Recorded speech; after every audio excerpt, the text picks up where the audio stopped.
One KTR rose with the support of his father, while other Kaushik Reddy rose blackmailing voters.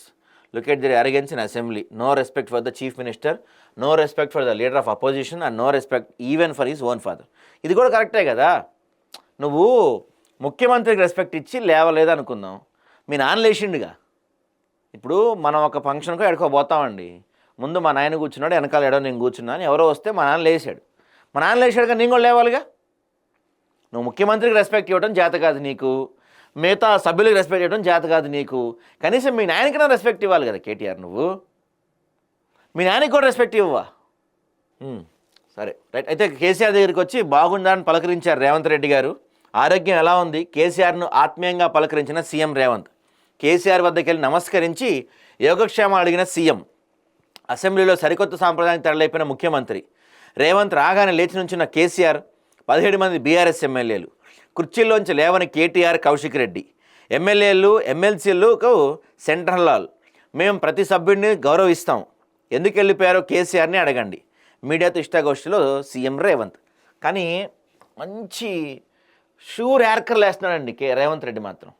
ఇట్లా షూర్గా యార్కర్లు సప్పని ఇసురుతున్నాడు. Bowled అవుతున్నారు ప్రతిపక్షం వాళ్ళు. ఎప్పుడైతే assembly ఎన్నికల్లో రిజల్ట్స్ రాగానే కేసీఆర్ కాలు జారి పడిపోయారని తెలియగానే యశోదా హాస్పిటల్కి డైరెక్ట్గా వెళ్ళి పలకరించాడో రేవంత్ రెడ్డి, ఆ రోజు కత్తిలాంటి బౌన్సర్ వేశాడు ఆయన. వీళ్ళు తప్పించుకోలేకపోయారు. నిన్న మాత్రం అద్భుతమైన యార్కర్ వేశాడు. నిన్న మాత్రం సూపర్ యార్కర్. ఒక్కసారిగా మొత్తం మారిపోయింది. దీన్ని వీళ్ళు డిఫెండ్ చేసుకోలేకపోయారు. పైపెచ్చి వాళ్ళు కూర్చొని ఇంకొంత ఆయుధం ఇచ్చారు వీళ్ళకి. సో తెలంగాణ శాసనసభలో అరుదైన దృశ్యం ఆవిష్కృతమైంది.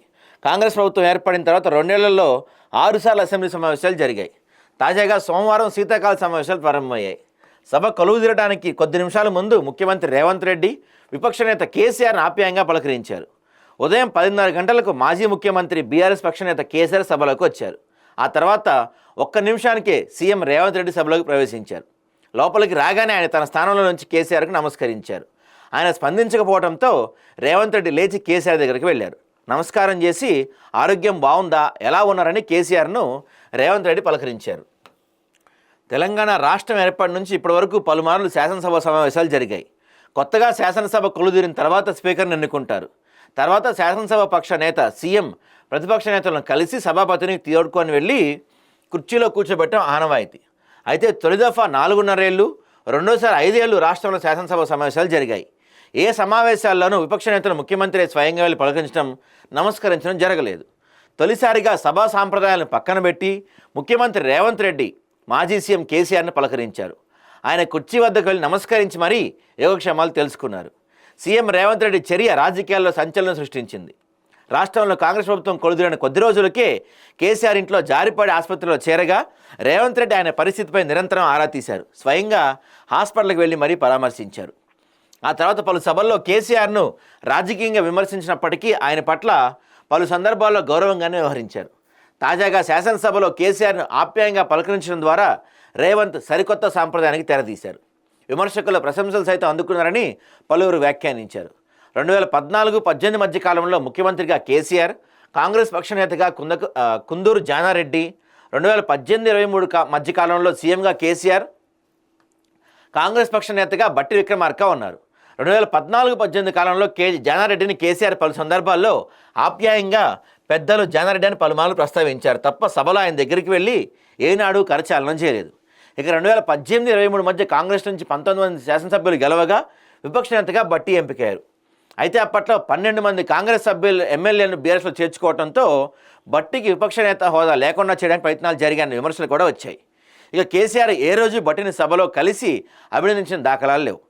సోమవారం సీఎం రేవంత్ రెడ్డి విపక్ష నేత వద్దకు వెళ్లడం ద్వారా శాసనసభలో సరికొత్త సాంప్రదాయానికి తెరలేపారు. 2 నెలల్లో 2 సార్లు వచ్చారంటండి. గత ఎన్నికల్లో గజ్వేల్ నుంచి ఎన్నికైన కేసీఆర్ తొలిసారి ప్రమాణ స్వీకారం చేయడానికి అసెంబ్లీకి వచ్చారు. ఆ తర్వాత బడ్జెట్ ప్రవేశపెట్టడానికి ముందు ఉభయ సభలను ఉద్దేశించి గవర్నర్ ప్రసంగ కార్యక్రమానికి హాజరై వెంటనే వెళ్ళిపోయారు. అనంతరం సాధారణ సమావేశానికి ఆయన హాజరవటం ఇదే తొలిసారి. ఇప్పుడు కూడా కేవలం కొద్ది నిమిషాలు కూర్చొని అలా వెళ్ళిపోయారు. ఇదిగో సార్ వచ్చారు, వెళ్ళారు. మొత్తం సభలో ఉంది 7 నిమిషాలు అంటండి సార్.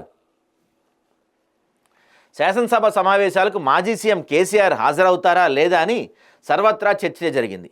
ఆ చర్చకు తెరదించుతూ బీఆర్ఎస్ అధినేత సోమవారం శాసనసభకు వచ్చారు. ఇటీవల జరిగిన బీఆర్ఎస్ శాసనసభ పక్ష సమావేశం అనంతరం కేసీఆర్ మీడియాతో మాట్లాడుతూ ఇప్పటిదాకా ఒక లెక్క, ఇప్పటి నుంచి మరో లెక్క, ప్రభుత్వాన్ని నిలదీస్తారని ప్రకటించిన సంగతి తెలిసిందే. ఈ నేపథ్యం ఆయన సభలో ఉండి ప్రభుత్వాన్ని నిలదీస్తారని అంతా భావించారు. కానీ అలాంటిది ఏమీ జరగలేదు. కేసీఆర్ ఉదయం 10:30 గంటలకు సభలోకి వచ్చారు.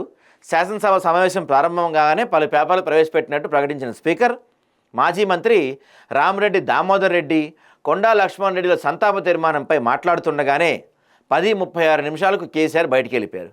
కనీసం సంతాప తీర్మానం కూడా ఉండాలి కదా సార్, మీరు పెద్ద మనిషి, మీరు పెద్ద మనిషి, సంతాప తీర్మానం కూడా ఉండకుండా వెళ్ళిపోతే ఎలా సార్ ఇది?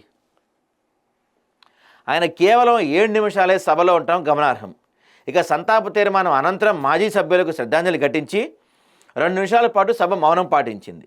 దివంగత సభ్యులకు నివాళులు అర్పించిన అనంతరం సీఎం రేవంత్ రెడ్డి 10:40కు సభ నుంచి వెళ్ళిపోయారు. సీఎం కంటే 4 నిమిషాల ముందే కేసీఆర్ వెళ్ళిపోయారు. వీళ్ళు మన నాయకులు. ఆయనేమో 7 నిమిషాలు సభలో ఉన్నాడు, ఈయనేమో 11 నిమిషాలు సభలో ఉన్నాడు. వీళ్ళు మన నాయకులు, వీళ్ళు మన సమస్యలు తీరుస్తారట. ఒకటి చెప్తున్నా కదా, నిజంగానే ముఖ్యమంత్రి గారు అన్నట్టు కేసీఆర్ గారికి ఒక దళిత బిడ్డని అధ్యక్ష అని పిలవటం ఇష్టం లేదు కావచ్చు బహుశా. ఎందుకంటే ఇప్పటివరకు మనకి 2 సంవత్సరాలు అయింది ఈ శాసనసభ ఏర్పడి. ఒక్కసారి కూడా కేసీఆర్ గారు అధ్యక్ష అని పలకరించింది లేదు. ఎందుకంటే ఆయనకి బహుశా నిజంగానే దళిత బిడ్డని అధ్యక్ష అని పిలవటం ఆయనకి చిన్న చూపు కావచ్చు. అందుకనే ఒక్కసారి కూడా అధ్యక్ష అని ఇంతవరకు కేసీఆర్ నోరు తెరిచి పిలవలేదు. ఇక ముందు పిలుస్తాడని కూడా నేను అనుకోవటం లేదు. ఆలోచించుకోండి, దళితుణ్ణి ముఖ్యమంత్రి చేయకపోతే తల తీసుకొని పక్కన పెట్టుకుంటా అని చెప్పిన వ్యక్తి ఈరోజు ఒక దళితుడిని కనీసం అధ్యక్ష అని పిలవటానికి నోరు కూడా రాకుండా ఎదురుగా దళితుడు అధ్యక్ష స్థానంలో కూర్చుంటే ఆయన ముందు నుంచోడానికి కూడా ఇష్టపడని వ్యక్తి దళిత బంధు అంట, దళితుడిని ముఖ్యమంత్రిని చేస్తారంట, దళితులంటే ప్రేమ పొంగి పొర్లుతుందంట వీళ్ళకి. ఆలోచించిన ప్రజలారా, ఇప్పటికీ కేసీఆర్ గారు వచ్చి 7 నిమిషాలు ఉండి ఎందుకు వెళ్ళిపోయారు? కేటీఆర్ గారు ముఖ్యమంత్రి వస్తే లేవకుండా ఉన్నారు. ఇవన్నీ ఒకసారి ఆలోచించుకోండి. పదవి లేకపోయినా, అధికారానికి దూరమై 2 సంవత్సరాలైనా, ప్రజలు అన్ని ఎన్నికల్లో 0 సీట్లకి పరిమితం చేస్తున్నా, ఎమ్మెల్సీలో ఓడిపోయినా, సర్పంచుల్లో ఓడిపోయినా, ఎంపీ స్థానాల్లో 0 సీట్లు వచ్చినా, పార్టీ కేడర్ మొత్తం పక్కదారి పట్టిన, జూబ్లీ హిల్స్లో 25,000 ఓట్లతో సిట్టింగ్ స్థానం కోల్పోయినా, ఈ రోజుకి వీళ్ళ అహంకారం ఏమాత్రం తగ్గలేదు. గుర్తుపెట్టుకోండి ప్రజలారా, ఈ రోజుకి కూడా వీళ్ళ అహంకారం ఏమాత్రం తగ్గలేదు. అదే అహంకారం, అదే దొరలా ఇది కనిపిస్తూ ఉంది వాళ్ళల్లో.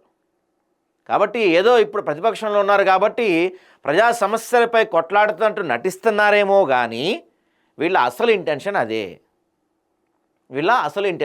అదే ఉంది. అదే పొగరు వాళ్ళల్లో కనపడతా ఉంది.